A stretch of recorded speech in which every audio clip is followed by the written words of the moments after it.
हाय, कैसे हैं आप लोग? कैसा था लास्ट वीक? मज़ेदार? और तैयार हैं अगले वीक के लिए? संडे आ ही गया है, ख़त्म होने वाला है।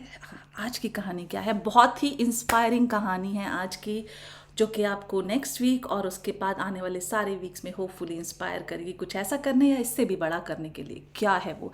ये कहानी है रूथ। रूथ ने दिस फेब्रवरी में डोनी मेडिकल इंस्टीट्यूट को, जिसका नाम है एल्बर्ट आइंस्टाइन मेडिकल इंस्टीट्यूट। तो इसमें क्या बड़ी बात है? बड़ी बात ये है कि ये अब तक का सबसे बड़ा डोनेशन है किसी मेडिकल इंस्टीट्यूट को। ओके, तो इसमें कौन सी बड़ी बात है? बड़ी बात ये है कि ये इंस्टीट्यूट ब्रॉन्क्स में है। ब्रॉन्क्स, जहाँ पर जो कि न्यूयॉर्क का सबसे पुअरेस्ट और अनहेल्दी बरो है। तो ये उसको किया है। आज तक जितने भी डोनेशन गए हैं वो मैनहट्टन में गए हैं, वहाँ के हॉस्पिटल्स को गए हैं, जो कि सबसे रिच बरो है न्यूयॉर्क का। तो इसमें कौन सी बड़ी बात है? बड़ी बात ये है कि ये डोनेशन गया है डॉक्टर्स की ट्यूशन फ़ी को वेव ऑफ करने के लिए। तो जितने भी डॉक्टर अब आएंगे ब्रॉन्क्स में पढ़ने के लिए इंस्टीट्यूट में, मेडिकल इंस्टीट्यूट में, उनको कोई फ़ी नहीं देनी होगी। तो कौन सी बड़ी बात है? बड़ी बात है वो ये कि हर डॉक्टर जो वहाँ से पास आउट होता है, $200,000 का लोन उसको रीपे करना होता है। Can you imagine? हॉस्पिटल से आप हॉस्पिटल में आपने काम शुरू किया, पास आउट होने के बाद डे एंड नाइट आप सिर्फ $200,000 के बारे में सोच रहे हैं। हमेशा एक डेट आपके दिमाग में घूम रहा है। अब वो प्रेशर नहीं होगा, वो लोग सर्व कर पाएंगे कम्युनिटी को फ्री माइंड से। तो इसमें कौन सी बड़ी बात है? इसमें सबसे बड़ी बात यह है, जो कि मेरे हार्ट के बहुत क्लोज है, वो ये कि 63% डॉक्टर्स जो पास आउट होंगे वो फीमेल्स होंगी। Black females, white females, Asian females, Hispanic females, जिनके ऊपर ये $200,000 का लोन रीपे पे नहीं करने का प्रेशर होगा। और ये बहुत ही बड़ा डिसीजन है, बहुत ही बड़ा डिसीजन है। और इससे भी बड़ी बात, ये डिसीजन जो लिया रुत ने, वो क्यों लिया? वो एक फ्रेंडशिप की वजह से लिया। तो चलिए देखते हैं, सुनते हैं क्या है कहानी रुत की और क्या रोल प्ले किया फ्रेंडशिप ने। तो रुथ के पास पीएचडी है एजुकेशन में, और उनका काम लर्निंग डिसेबिलिटीज़ आइडेंटिफाई करने में था। और वो एल्बर्ट आइंस्टाइन मेडिकल इंस्टीट्यूट में उन्होंने 60s में ज्वाइन किया और लोकल कम्युनिटी बच्चों के लिए लिटरेसी प्रोग्राम शुरू किया। बहुत ही पुअर और हेल्थ वाइज बहुत ही लो लेवल है ब्रॉन्क्स का। तो ये आइडेंटिफाई करना थोड़ा सा मुश्किल होता है कि न्यूट्रिशन की वजह से डिसेबिलिटी है या कॉग्निटिव है, कॉन्जेनाइटल है। तो ये काम करती थी रूथ। और फिर उसके बाद रफली अराउंड 80s में, अर्ली 80s में डॉक्टर ओजवा ने ज्वाइन किया। वो इज़ अ नाइजीरियन, और उन्होंने आकर के एक यंग डॉक्टर की तरह सर्व करना शुरू किया। धीरे धीरे धीरे धीरे बढ़ते बढ़ते बढ़ते बढ़ते प्रोग्रेस करते करते अब जो इससे अफिलिएटेड हॉस्पिटल है उसके वो सीईओ हैं, पीडियाट्रिशियन है, बच्चों को देखते हैं, बच्चों को लुक आफ्टर करते हैं और कोशिश करते हैं कि कैसे अपलिफ्ट किया जाए मेडिकल कॉलेज और हॉस्पिटल एमिनिटीज़ को। तो डॉक्टर ओजवा और रूथ एक दूसरे से मिलते थे, बात करते थे। अच्छी जान पहचान थी, दोस्त नहीं कहेंगे, लेकिन क्या हुआ 2020 में दोनों साथ में ट्रैवल कर रहे थे और एयरपोर्ट में साथ में बैठे थे, फिर प्लेन में भी एक दूसरे के साथ बैठे थे। फिर जब उतरे तो बहुत ही प्यार से डॉक्टर ओजवा ने अपना हाथ ऐसे किया, अपना आर्म दिया, जिसको बहुत ही प्यार से रुत ने पकड़ा और उनका सहारा लेते चले। उस समय वो ऑलमोस्ट 89 की थी, 90 की नहीं हुई थी। अभी वो 93 की हैं। तो तो फिर क्या, वो सी ऑफ किया उन्होंने और कहा कि अपना ख्याल रखना। लेकिन ये जो पूरा टाइम था इसमें वो एक दूसरे के बहुत क्लोज आ गए। वो कैसे, अपने बचपन के बारे में बात कर रहे थे, अपने चैलेंजेस के बारे में बात कर रहे थे, अपने हॉबीज़ के बारे में बात करते, अपने वैल्यूज़, अपने प्रिंसिपल के बारे में बात कर रहे थे कि हम किस में बिलीव करते हैं। और दोनों ने पाया कि बहुत ही कॉमनैलिटीज़ हैं दोनों के बीच में, और जो अच्छी दोस्ती के लिए बहुत ज़रूरी है। फिर क्या हुआ, अब जब उन्होंने ऐसे हाथ दिया तो रूथ आई बाहर, और उसके बाद उन्होंने कहा कि तुमको वो लायन और माउस वाली स्टोरी याद है? तो जिसमें माउस को बचाया लायन ने, और माउस ने थैंक्स बोला और कहा कि एक दिन मैं भी तुम्हारी मदद करूँगा। जिस पे बहुत ज़ोर से लायन हंसा, छोटे से चूहे तुम मेरी क्या हेल्प करोगे।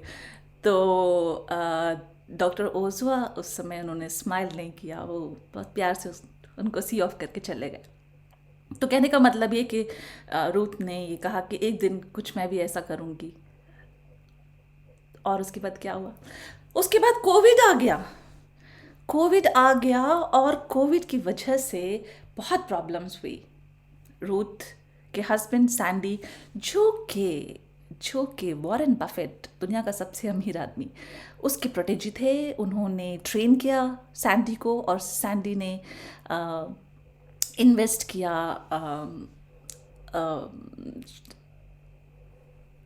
वॉरेन बफेट की एडवाइस से, और अपना दिमाग लगा करके, और ये पैसा अर्न किया। अब क्या हुआ, अब जो हुआ कि अब सैंडी की तबीयत ख़राब, उसने जो कोविड पैथोजन था उसने अटैक किया। अब रूथ को भी हो गया कोविड। अब डॉक्टर ओजुआ ने एम्बुलेंस भेजी और दोनों को हॉस्पिटल बुलाया, उनको लुक आफ्टर किया। उसके बाद जब वो वापस घर गए, उसके बाद 3 हफ्ते तक रोज़ आना जाते थे, फुल गियर में अपने आप को प्रोटेक्ट करके उनसे मिलने जाते थे, हालचाल पूछते थे, और बहुत ही प्यार से उनको उनकी देखभाल की कोविड के टाइम में। दोनों और भी अच्छे दोस्त हो गए। उसके बाद जब थोड़े से हालात बेहतर हुए और फंक्शनल हो गया हॉस्पिटल, और साथ ही साथ मेडिकल कॉलेज प्रॉपरली, तो डॉक्टर ओजुआ जो कि सीईओ भी हैं, मैंने आपको बताया, उन्होंने बहुत ही प्यार से रूथ को बोला कि तुम please as chair of the trustees join कर लो। रूथ ने पहले भी काम किया था ये वाला, लेकिन अब तो उनकी एज बहुत हो चुकी थी, लेकिन फिर भी उनको लगा कि अरे ओजुआ ये चाहते हैं, क्योंकि ओजुआ को मालूम था कि रूथ के फर्म बिलीव्स क्या हैं, वैल्यूज़ क्या हैं, और उनके पास एक्सपीरियंस है। हमेशा याद रखिएगा, जिनके पास एक्सपीरियंस होता है वो अलग ही तरीके के लोग होते हैं। वो सिर्फ बोलते नहीं हैं, वो सब्सटैंटिव काम करते हैं, और उन एक्सपीरियंस को यूज़ करते हैं लोगों की भलाई के लिए। अब जो है इसी दौरान 2022 में रूथ के हस्बैंड की डेथ हो गई। रूथ के हस्बैंड ने इतने सारा $2 बिलियन जो है वो रूथ के लिए छोड़ा, और ये कहा कि you can do whatever you want to do with it, do the right thing, that's it. अब रूथ ने अपने बच्चों से पूछा, बच्चों ने कहा हमको ये पैसे नहीं चाहिए, तुमको दिए हैं पापा ने, तुमको जो करना है वो करो। अब रूथ सोचती रही कि ऐसा क्या करे, तो वो जा कर के ओजुआ से मिली और बोला कि इमेजिन करो अगर तुम्हारे पास $2 बिलियन आ जाएं तो तुम क्या कर सकते हो। तो ओजुआ ने कहा 3 चीज़ें हॉस्पिटल के लिए और इंस्टीट्यूट के लिए कर सकते हैं। तो रूथ ने कहा अच्छा बताओ क्या। तो डॉक्टर ओजुआ ने कहा कि डॉक्टर्स की ट्यूशन फ़ी वेव ऑफ कर सकते हैं। और रूथ ने कहा दैट्स इट। और वही उसी समय रूथ ने डिसाइड किया कि she is going to donate this gift for the waiver of tuition fee of all those doctors who are going to join this hospital and this medical institute. अब ओजुआ ने कहा, डॉक्टर ओजुआ ने कहा कि ये तो बहुत ही बड़ा गिफ्ट है, और अगर तुम चाहो तो हम इसका एक पार्ट यूज़ कर सकते हैं हॉस्पिटल और इंस्टीट्यूट का नाम तुम्हारे नाम पे करने के लिए। और देखिए, इसको कहते हैं ह्यूमिलिटी। इसको कहते हैं ह्यूमिलिटी। रूथ ने कहा कि 1951 में मेडिकल कॉलेज ने अप्रोच किया एल्बर्ट आइंस्टाइन को और ये कहा कि क्या हम आपका नाम यूज़ कर सकते हैं अपने मेडिकल कॉलेज के लिए, और आइंस्टाइन कॉन्फर्ड। और हमारे पास एल्बर्ट आइंस्टाइन का नाम है, कितना बड़ा नाम है, हम उसको क्यों रिप्लेस करेंगे? और उसके बाद क्या? That's it. यही तो बड़ी बात है। इतना सारा पैसा देने के बावजूद भी कुछ रिटर्न में एक्सपेक्ट नहीं करना। कोई गिफ्ट देने के बाद आप एक्सपेक्ट करते हैं क्या? अब हम जब जाते हैं, हम प्रे करते हैं, कहते हैं कि हमको ये दे देना, हमको वो दे देना, ये तुम्हारे लिए गिफ्ट है। आप कुछ देते हैं किसी को, सो कॉल्ड ऑलमाइटी गॉड, और फिर आप रिटर्न में एक्सपेक्ट करते हैं।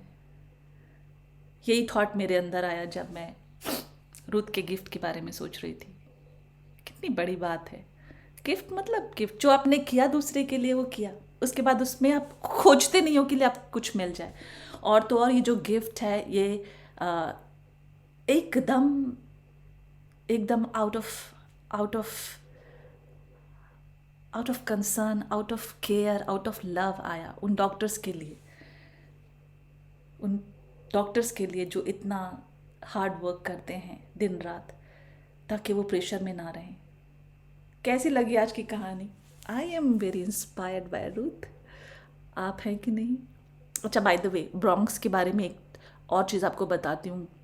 बहुत गरीब और बहुत ही अनहेल्दी एनवायरनमेंट है वहाँ का, लेकिन वहाँ ब्रॉन्क्स हाई स्कूल से ऑलमोस्ट 10 नोबेल लॉरिएट्स निकले हैं, जिसमें 2 एलन ट्यूरिंग अवार्डी भी हैं। तो और बहुत सारे साइंटिस्ट और बहुत सारे अवार्ड्स मिले हैं ब्रॉन्क्स हाई स्कूल को। तो आप देख सकते हैं, पढ़ सकते हैं। तो ये कहना कि अगर आपके पास रिसोर्सेज हैं तभी आप बड़ी चीज़ें कर सकते हैं, ये सही नहीं है। लेकिन अगर आपके पास रिसोर्सेज हैं और आप बड़ा काम नहीं कर रहे हैं तो ये बहुत गलत बात है। चलिए, इस नोट पे let's call it a day today. I will see you next week. Till then, bye bye.